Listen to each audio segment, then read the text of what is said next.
Today we're going to be working on something really quite interesting. As you guys know, Minecraft 1.14 has released, and it's only a matter of time before it gets updated onto the Hermitcraft server, which means that we're going to be getting all of the new features, such as TNT dropping every single item that it breaks. So, I thought it would be a good idea to hop into a redstone testing world and start designing up an area that we can use to automate a whole bunch of things that we couldn't automate previously. And this of course means that we can use those items that we get from this automatic area to sell them in Sahara for loads and loads of diamonds. So hopefully this is going to make Iskall and Grian really quite happy. So the first thing that I want to do is I want to absolutely nail the item collection and moving system. So this area right here is going to be kind of like a water funnel, and this is going to be funneling all of the items that we get that are exploded by the TNT into some form of storage system. So this right here is our TNT duplicator and also holding station. You will have seen this in recent videos that I did with the TNT based farms. So this all seems to be functioning really quite nicely. Yep, so the TNT is dropping down, it is exploding before it hits the water here. So now the farms are going to be funneling their things downwards. The whole point of this design that I'm constructing right here is that the farms actually push the items down in all of these corners right here, and all of the items all flow into one point. It should look pretty spectacular once it's done. So the first farm that I want to work on is the tree farm, because that's probably the biggest and the bulkiest, and I've come up with a way to hopefully push all of our logs downwards. So let's see. Okay, and then if another tree grows, I mean, how have I never thought of doing this before? Seriously, that I'm concerned that I have never thought to do that before, because that is seriously cool. That's going to work perfectly. And then if we get a 4-high tree, not the end of the world, because it will just shift across like that. So 4-high tree, just fine. Then we get a 5-high tree, goes through, perfect.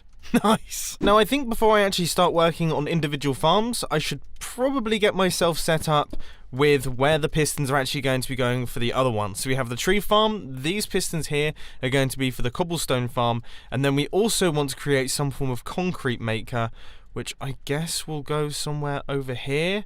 However, fitting that in is going to be tricky because that is quite a big one. I also need to make sure that the TNT isn't actually going to explode any of these redstone components.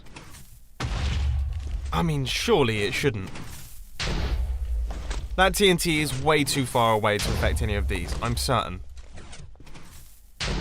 Yeah, I think we're fine there. Oh, I haven't made a backup! I haven't made a backup! Oh. I genuinely have tears in my eyes. What are you looking at?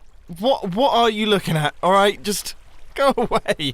I don't fully understand how I keep building these things wrong. I've just blown it all up again. After a number more minor accidents and then actually a backup, I think we're just about ready to go. So this right here is my concrete area, this right here is going to be the cobblestone area, and then this right here is going to be the tree farm area. The cobblestone area we don't actually need to be present for, that does it fully automatically. The concrete and also the tree we do need to be there for, so I'm hopefully going to have those two farms next to one another so that we can gain access to them really easily. And to make that actually function, I've had to do some more jiggling around, so things have swapped about, but in theory the actual concrete maker should now be done. So this is a 0-tick system, which means that it is ridiculously fast, and we should see, okay, yeah, that is going straight down. So if I hold down the right click button, we can just fire on through like that, and it will push down all of the concrete and then just gradually fill up this area. And I've got to say, this is ridiculously satisfying to use. Anyway, next up, tree farm. I apologise that we're kind of all over the place here, but the tree farm is going to be going here. It's going to push all of the logs across into these smart pistons, which will then push them into these smart pistons that will push them downwards into the exploding chamber. And I've got to say, the more and more I add to this build, the more and more awesome it is looking. I mean, check this thing out. So we've got this section here. I mean, once we get the cobblestone generators in and everything like that, it's gonna start looking ridiculous. Right, with these last few repeaters, that should be everything completed for the building up of that tree farm unit there. So now all I have to do is work out how we're going to push these across. Now, I would have thought that we can just run a redstone line out from this area here. So that will go out like that. And into those pistons. And that could actually do the trick. If we just add some delay on those pistons, then that will shift all of the blocks across. And then we have a smart piston at the end, so that could be everything fully connected for the tree farm. So let's give this a go then. I've placed in all of the logs, and they run up to this point right here, so hopefully, when we place in this sapling... That sounded good, but also strange. It sounded like it was like a double pulse.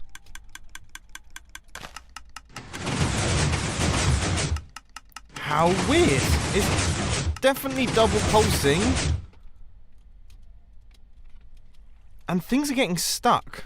Okay, I might actually need to slow it down a little bit. It's been a while since I've been caught out by a torch burnout bug in my redstone circuitry. Wow, that is really, really embarrassing. So now that my totally amateur redstone has been fixed, let's actually try this out with TNT. So I'm holding down the right click button. Is it fast enough? Like, is the TNT fast enough?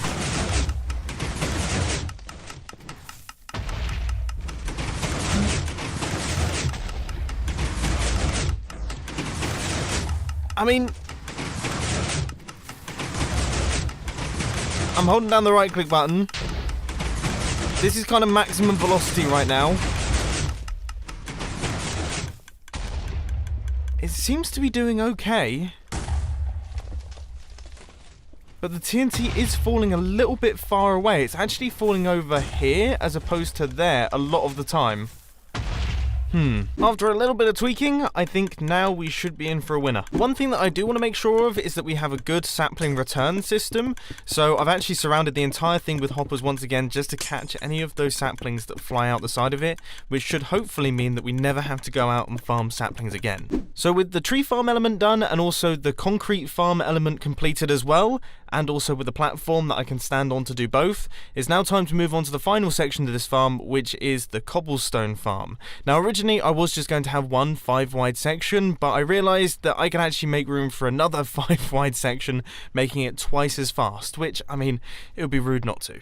Now the actual stone generator modules that we're going to be using are these little things right here. Super smart, super efficient, originally designed by Mango, so both of those things are a given, and when they're connected to a 15-tick redstone clock, they will produce stone at the maximum speed that you can, which is exactly what we want for this farming module. This looks seriously awesome. So both the stone generators are in. They're all now hooked up as well, so they have generated stone straight downwards, which is brilliant. And it creates this kind of box in the center here where the TNT is just going to drop through and it's going to blow everything up. I mean, I'm so happy that I worked on this thing. I really am. Anyway, we've got to shift all of this downwards a little bit so that we don't cut off the water when all of the stone gets generated, or even the wood or the concrete, because otherwise, yeah, we're going to run into issues. We're going to remove the water and then everything will get destroyed. So with that new and improved system in place, it's now time to create a redstone line which connects up everything, and then we should be good to run this thing for the first time all together. 2 hours later. This has been a nightmare. I'm going to be totally honest with you, it's been a total nightmare, but I think we might be ready to go. Okay, so let's get this thing up and running. Now, I've been doing a handful of tests and things, and I'm very, very pleased with what we have got so far. So if we flick this lever right here, that will activate the TNT dropper and also activate the bone meal dispenser in the tree farm. Now, we do have a toggle for the stone generators here because they cause quite a lot of lag and you might not always want stone. But as you can see, they work really quite quickly. So gradually the stone makes its way down and, I mean, look at this. So all of the concrete just pours down into the hole. And yeah, it's quite an impressive little system. So all of that gets sorted through and then ends up in this item stream right here. And you can see that cobblestone is already running through into these hoppers. And just from turning on for maybe, what, 40 seconds? We have already got almost 2 stacks of cobblestone. So imagine if you were to leave this thing running for a long period of time. I mean, you would be, yeah, you'd be absolutely swimming in cobblestone. Anyway, of course, cobblestone isn't the only thing that we are farming here. We have also got concrete. Now, due to the lag, occasionally it doesn't actually make its way across. Don't know why this is. There's no real reason for it, but I've got a bit of a solution for it, which is that the concrete just drops through and then lands on a torch, and we pick it back up. Once again, small loss of efficiency, but I mean, I've been trying my best to solve it, and it doesn't seem to be fixable, really. But anyway, all of this is being placed down, it's being pushed across, and then it is being broken by our TNT, and that is also making its way into our storage system. Now, I don't have any sorters on this thing just yet, but if you did, obviously it would all be sorted out into different areas. Once again, very, very cool. And I feel the need to mention that at the point of checking those chests, a lot of the concrete that had flown into the system was still stuck in the hoppers. So we got a lot more than just what you saw there. And then finally, we have got the automatic tree farm. So if we just hold down the right click button, everything will be pushed across nice and quick. And that will be pushed into the path of the TNT. This is being very, very fast right now. So we're getting trees growing left, right, and center. Obviously, it's all powered by bone meal. If we just do this for a little while longer, I reckon we're good to check out how much we have actually managed to get from this. And I love watching the items just drop through into that water right there. And we can see that that is all cobblestone. We've got 19 logs there, we've got 24 logs there, we've got 6 logs there, and it gradually filters through into all of the different chests. I mean, this thing is impressive. Look, in the space of time that I've been using it, we have so much cobblestone. And we managed to get, just from that tiny little spurt there, nearly 1 full stack of logs. After looking afterwards, we actually had 29 logs in the hopper as well, so just over a stack. So all in all, this thing is very, very impressive. Super compact, relatively quick and easy to build in survival mode. I mean, it's not a total nightmare. I personally am really, really proud of this thing, and I'm looking forward to building it on the Hermitcraft server. There's a few little kinks that I want to work out and a few efficiencies that I want to add to it, but for the most part, this is the final design. So I will put a link to this down in the description, a little well download so you can check it out for yourselves. But anyway, I really do hope that you enjoyed this video. If you did, be sure to hit that like button, and if you really loved it, then make sure to subscribe. But thanks for watching, guys. This has been Mumbo, and I'm out. I'll see you later.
One.